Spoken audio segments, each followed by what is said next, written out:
seputar kita.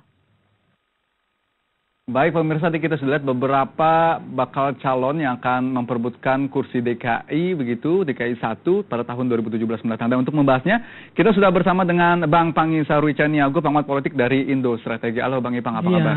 Kabar baik Mas Fadia. Salam inspirasi. Salam inspirasi. Luar biasa. Bang Ipang, tadi kita sudah lihat beberapa bakal calon yang akan menjadi penantang gitu ya di bursa calon gubernur begitu DKI Jakarta tahun 2017 mendatang. Nah, Abang lihat dari beberapa tadi yang sudah kita tayangkan, mana ya Bang yang paling berpeluang untuk menjadi penantang Ahok? Ya, penantang Ahok ya Ridwan Kamil, saya kira ya. Kalau di luar itu ya kita tutup mata aja.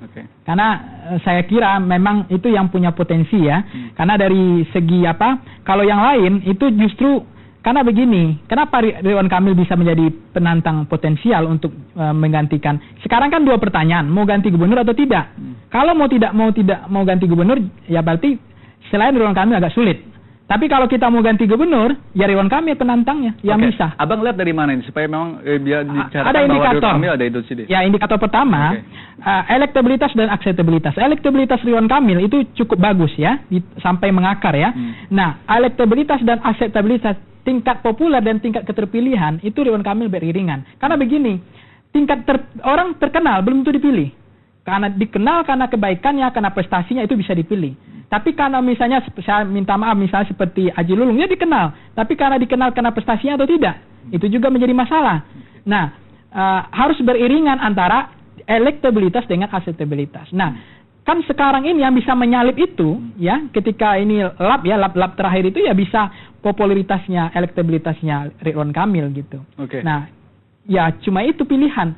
Tinggal nanti wakilnya juga bisa mendongkrak, memberikan insentif. Yang kedua, selain elektabilitas dan popularitas, nah ini kan memang yang kedua ini faktor bagaimana kemudian faktor wakil ya, itu juga menentukan nanti. Yang ketiga ada indikator apakah mereka ini bisa mengambil suara-suara yang semua entitas ini, semua dari beragam ini. Karena memang ini akan tetap pemilih kita masih agraris ya. Memang rasional di Jakarta, tetapi pemilihnya masih agraris tradisional masih. Jadi ada pengaruh-pengaruh lain masih ada. Tapi kalau Abang lihat warga Jakarta itu sepertinya butuh pemimpin seperti apa sih Bang? Ya, sebetulnya Ahok ini sebetulnya pemimpin yang saya kira banyak prestasinya ya. Kalau jujur misalnya di tingkat pelayanan di kelurahan kan sudah dipasang CCTV semua. Dan itu pungli pun sudah hampir sulit kan karena orang nggak berani kan. Nah itu kan prestasi.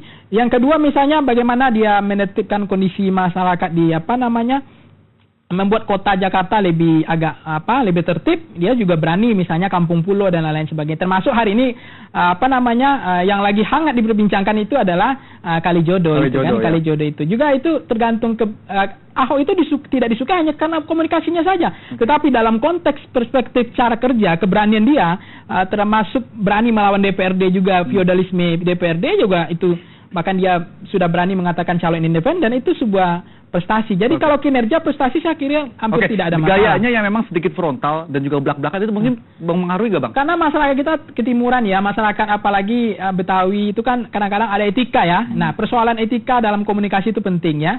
Cara menyampaikan, karena tidak harus marah tegas itu. Bisa saja dari keputusan yang keberanian. Mengambil tindakan tidak harus dengan marah-marah. Itu juga bisa tegas dan disukai publik.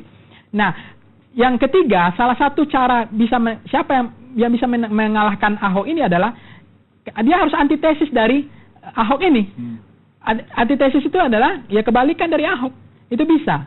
Jadi tapi dengan cara ada prestasi. Seperti itu maksudnya. Ya, antitesisnya prestasi dan kapasitas narasi, dan dia punya kemampuan sejalan. Ketika dia mengatakan ini daerah resapan hijau, tiba-tiba kok ada bangunan di daerah resapan di pantai itu. Itu kan tidak sama. Kita tahan dulu Bang ya. Baik, kita tahan dulu. Dan pemirsa Anda juga bisa berkomentar atau memberikan aspirasi di 021 630 7303. Tetaplah bersama kami di Dialog Seputar Kita.